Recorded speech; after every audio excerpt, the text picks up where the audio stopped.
వసుధైవ కుటుంబకం వసుధైవ కుటుంబకం.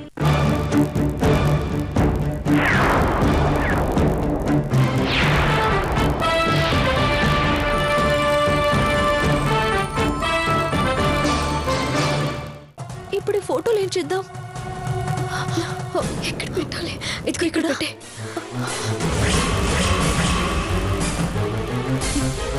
అక్క రా.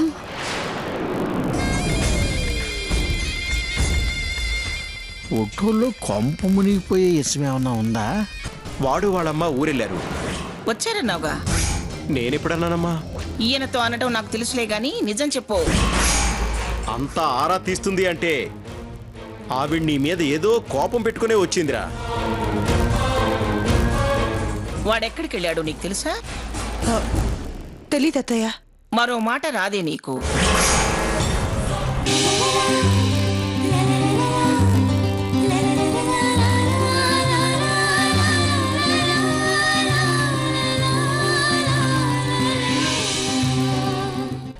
ఇంత వయసు వచ్చింది, బాధ్యతలు మాత్రం తెలియవు. అన్ని బాధ్యతలు మంచి చెడ్డలు చూసేది నువ్వేగా, మధ్యలో నన్ను అడుగుతావే? నీ తప్పు కప్పిపుచ్చుకోవడానికా? అయినా నీకు తెలియపోవటం ఏమిటి? అడుగో, ముందయ్య వస్తున్నాడుగా, వాణ్ణి అడుగు. చాలు చాలు, నాకు తెలుసు. సాకేత్, ఇలారా. నాన్న సాకేత్, ఎక్కడికి రాలా మాటి మాటికి బయటకెడుతున్నావు? తర్వాత చెప్తాను.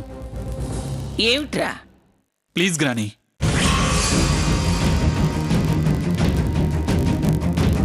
Confusion, contradiction. సరే సర్లే, వెళ్ళి ఫ్రెష్ అయ్యిరా, డిన్నర్ చేద్దు గాని. పెళ్లి కొడుకురా, కళకళ్ళాడుతూ ఉండాలి గాని అర్థం పర్థం లేని తిరుగుడు తిరిగి వడిలిపోతున్నావురా.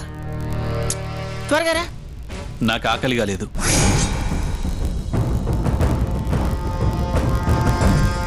సాకేత్, పెళ్లి కొడుకు ఉపవాసం ఉండకూడదురా. నువ్వు తినకపోతే నేను మానేస్తాను.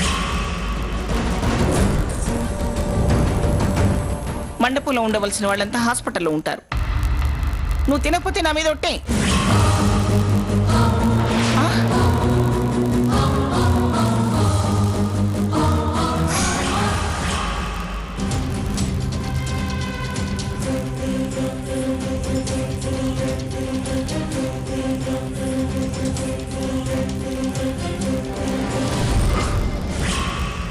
ఎందుకు వాడు అలా ఉన్నాడు? నువ్వే అడుగు. ఏ, మీకు బంధాలు లేవా, బాధ్యతలు లేవా? చాటుమాటుగా బాగా చనువుగానే ఉంటారుగా. భయం కన్నా చనువులోనే సమాధానాలు వస్తాయి.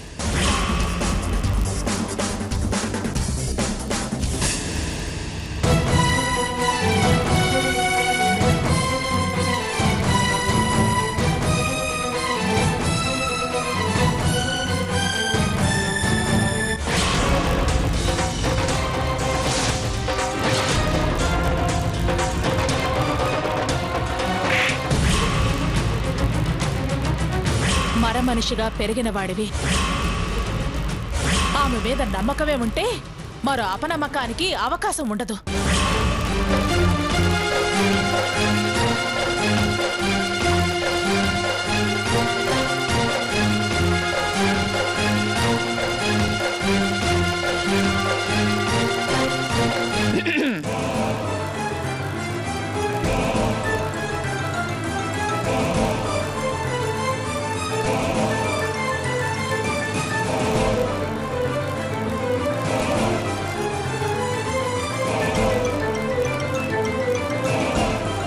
నాన్న సాకేత్,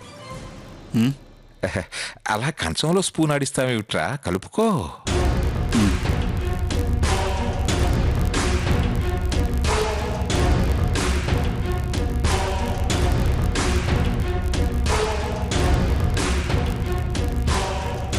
ఏంట్రా అలా కలుపుతావేంటి? లక్ష్మి, వాడికి ఏం కావాలో చూడు.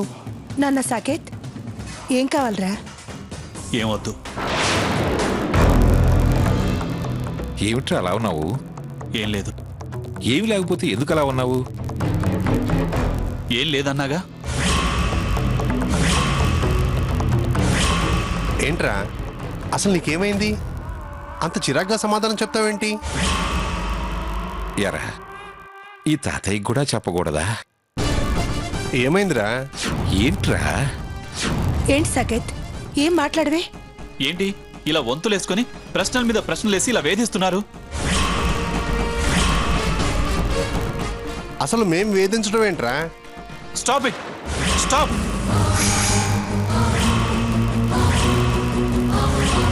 Stop all your questions. అరే కాస్త ప్రశాంతంగా ఉండనివరా? అరే వెళ్తుంటే ఎక్కడికి వెళ్తున్నావు అంటారు, వస్తే ఎక్కడి నుంచి వస్తున్నావు అంటారు, తినకపోతే తినలేదంటారు, పడుకోకపోతే పడుకోలేదేం అంటారు. నిల్చోనివరా, కూర్చోనివరా? అరే సాకేత్, తాతయ్య వద్దు తాతయ్య, నన్నెవ్వరూ ఏమీ అడగొద్దు. టోటల్గా నా మూడ్ అప్సెట్ అయ్యింది. Bloody rogue.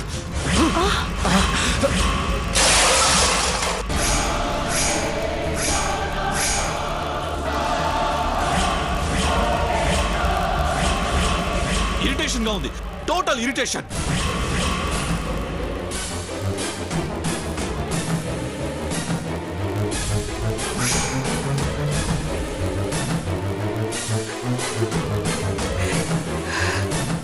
ఏంటి మంగవాడు? అది అర్థం కావటం లేదు. ఇంతకు ముందు ఎప్పుడు ఇలా లేడే వీడు? అందుకేగా మిమ్మల్ని అడగమంది.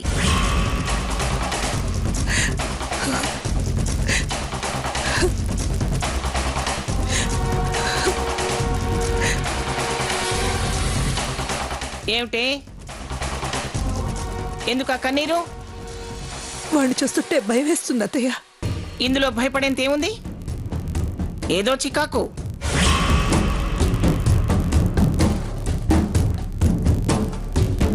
బిజినెస్ లో ఏదైనా ప్రాబ్లం వచ్చిందో ఏమో, లేకపోతే ఇంపార్టెంట్ ఫైల్ ఏమన్నా మిస్ అయిందో ఏమో, ప్రాజెక్ట్ ఏదైనా ఫెయిల్ అయ్యైనా ఉండాలి.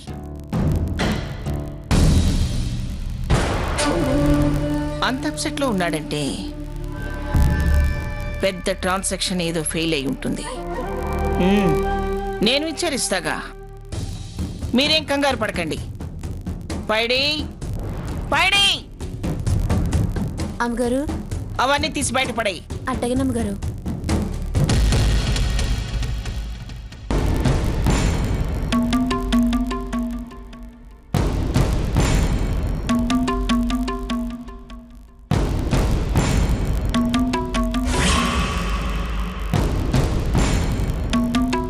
అమ్మా సీత, చూడమ్మా, మాట పడితే పడ్డాను కానీ మీరిద్దరూ మాట్లాడుకునేలా చేశానని నా మనసుకి చాలా తృప్తిగా ఉందమ్మా. నువ్వింకా అలా ఉన్నావేంటి? మీరిద్దరూ మాట్లాడుకోలేదా? లేదు నానమ్మ. మాట మంతి అయ్యాక చిలక గోరింకల్లా నవ్వుతూ తుళ్ళుతూ కనపడాలి. వెళ్ళండి.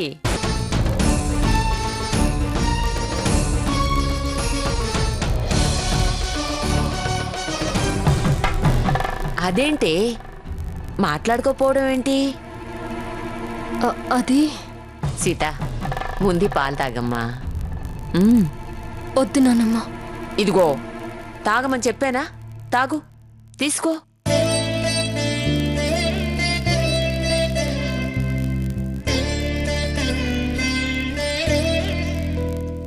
ఇంక చాలు నానమ్మ. ఇప్పుడు చెప్పు, మీరిద్దరూ ఎందుకు మాట్లాడుకోలేదు? ఎవరికి వాళ్ళు ముందు తనే పలకరించాలి అని భీష్మించి కూర్చున్నారా ఏమిటి? ముందు అలాగే అనిపించింది, చివరికి నేనే పలకరిద్దాం అనుకున్నాను. ఇంతలో అమ్మమ్మగారు వచ్చారు. సరిపోయింది. అభంలో శుభం ఆదివారం నాడే అమావాస్య వచ్చినట్టు. అయినా అబ్బాయి ఏమన్నా చిన్నపిల్లాడా? మరీ అలా వెనకాలే వచ్చిందావిడ. ఆవిడ గారి దృష్టిలో చంటి పిల్లాడే. తనతో పాటు ఆ బండి మీద కూర్చోబెట్టుకుని తిరక్క పెళ్ళెందుకటా చేయటం? కన్నా కన్నా అని ఆవిడ, గ్రానీ గ్రానీ అని ఇతను. ఏం పెంపకమే.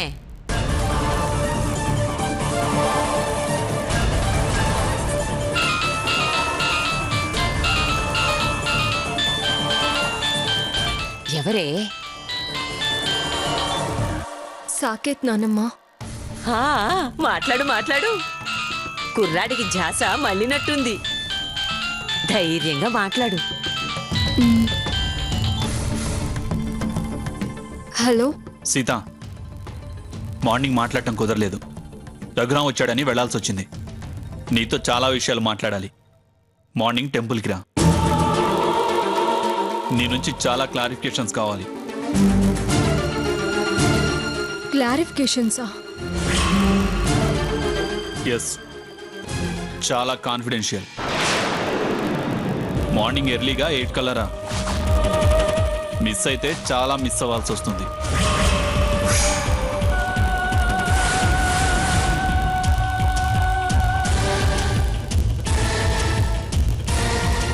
ఏమిటి? ఏమన్నాడు? మొహం అలా పెట్టావు? రేపు గుడికి రా, చాలా విషయాలు మాట్లాడాలి అని ఫోన్ పెట్టేశారు. ఆయన మాట చూస్తుంటే చాలా సీరియస్గా ఉంది నానమ్మ. ఎందుకట సీరియస్? నీకలా వినిపించుంటుందిలే. అతనే ఫోన్ చేశాడంటే తన తప్పు తనకు అర్థమై ఉంటుంది. లేదు నానమ్మ, నాకెందుకు భయంగా ఉంది. భయపడాల్సిన అవసరం నీకేంటి? లేదు నానమ్మ, ఆయన సంగతి నీకు తెలియదు. నీ సంగతి నాకు తెలీదా? నీకంత భయంగా ఉంటే రేపు గుడికి నీతో పాటు నేను వస్తాను. నువ్వేం భయపడకే. నువ్వొస్తావా? ఏ? ఎందుకు తీసుకొచ్చావని మళ్ళీ ఆయన అలిగితే? పిల్ల భయపడుతోంది, అందుకే వచ్చాను అని చెప్తాను. నువ్వేం ఆలోచించకుండా పడుకో. అది కాదు నానమ్మ. ఏది కాదు? నువ్వింకేం మాట్లాడకుండా ఊరుకో. ఆ గ్రాని మూర్ఖం సగం ఈ అబ్బాయికి ఉన్నట్టుంది. అయినా కళ్యాణం ముందు ఈ కలతలు కన్నీళ్లు ఏమిటే? పిచ్చితనం కాకపోతే నిన్నేమైనా అనని, ఆ అబ్బాయి సంగతి నేను చెప్తాను. వద్దు నానమ్మ, నువ్వేం అనకు. నువ్వు ఊరుకోవే. భయపడిన కొద్దీ భయపెడుతూనే ఉంటారు. అలుసు కాకూడదే. మరీ తలంచితే నెత్తికెక్కి ముట్టుతారు. ధైర్యంగా ఉంటే తప్ప బతకలేం. ఇటువు. పిచ్చి తల్లి, నువ్వు పడుకోమ్మా.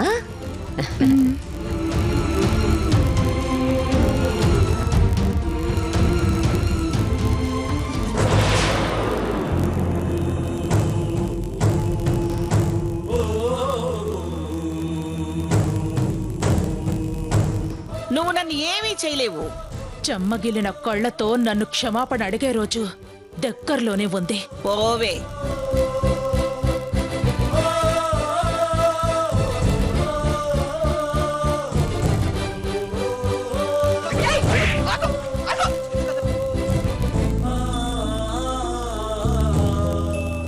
భయమేస్తుందమ్మా.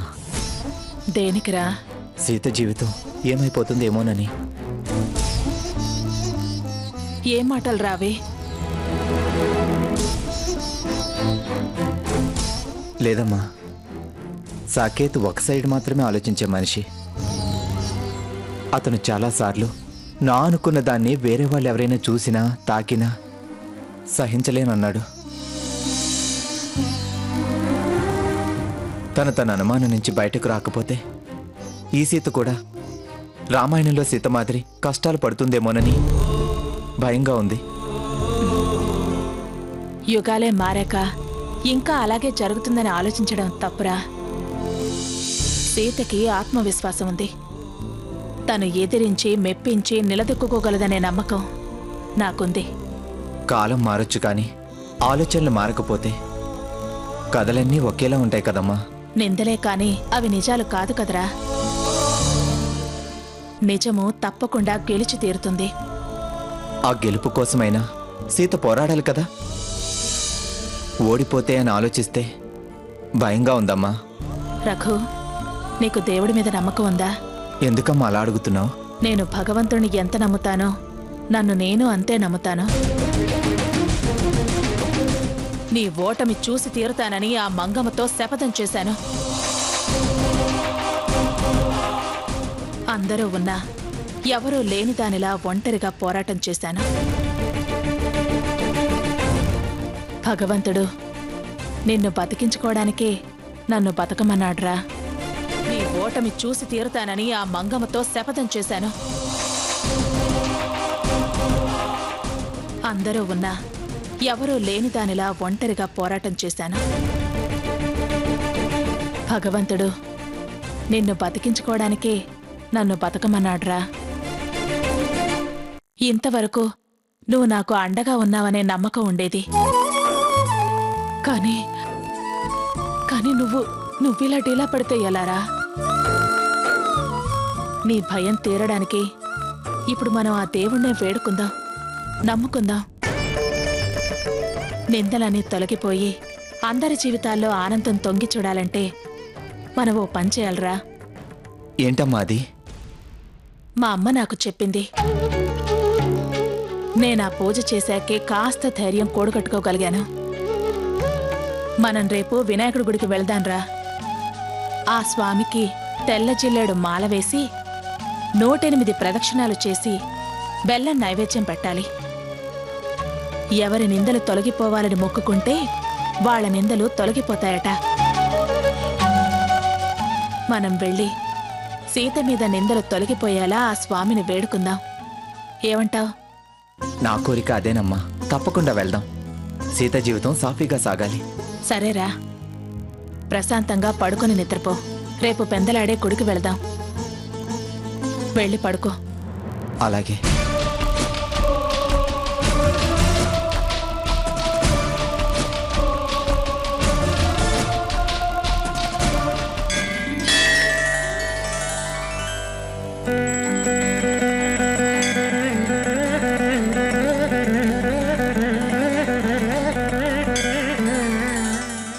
ఏంట్రా ఆగిపోయావు? అమ్మా, నాకు ప్రదక్షిణాలు చేయడం చేతనయ్యట్లేదు. దాని గురించి అంత బాధపడాల్సిన పనేం లేదు. నువ్వక్కడ కూర్చో. నేను ప్రదక్షిణాలు చేసి మాల వినాయకుడికి వేసి పూజ చేసొస్తాను. సరేనా? సరే అమ్మా. మాలిటి.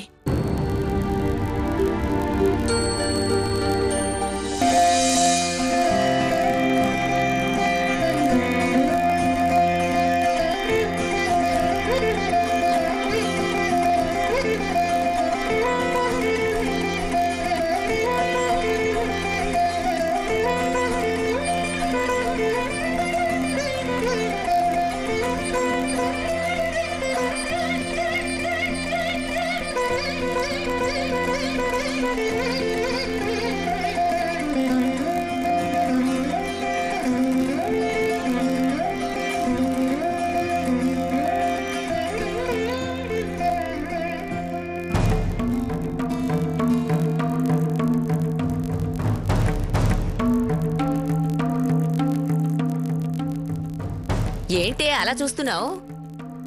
సాకేత్ ఇంకా రానట్టున్నారు. ఆర్డర్ వేశాడుగా, ఎలాగైనా వచ్చి ఉంటావని ధీమా. అసలెందుకు రమ్మన్నట్టు? ఇంకెందుకు? అరవటానికో లేకపోతే అరిచిన దానికి సమాధానం చెప్పటానికో?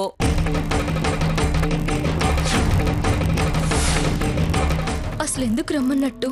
ఇంకెందుకు? అరవటానికో లేకపోతే అరిచిన దానికి సమాధానం చెప్పటానికో?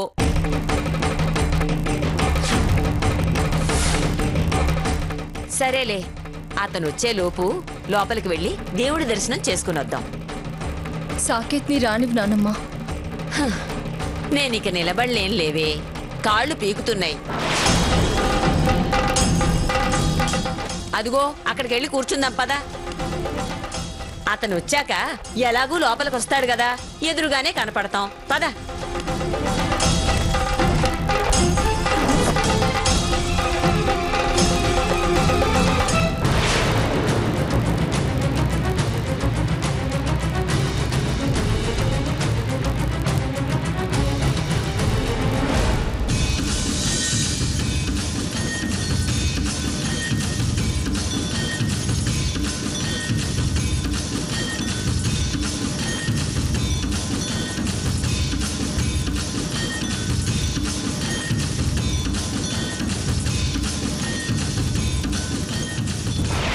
ఏంటయ్యా, వచ్చిన వాడివి ఏ పలకరింపు లేకుండా అలా చూస్తూ నిలబడ్డావే?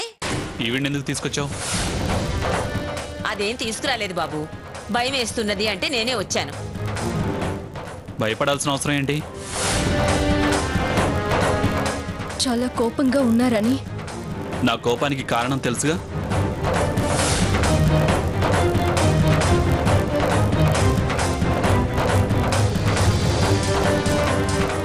నాకెలా తెలుస్తుంది? మాటి మాటికి వస్తున్నారు, అకారణంగా ఏదో ఒకటి అంటున్నారు, వెళుతున్నారు. నాకు తెలిసి ఏదైనా తప్పు చేస్తే కదా.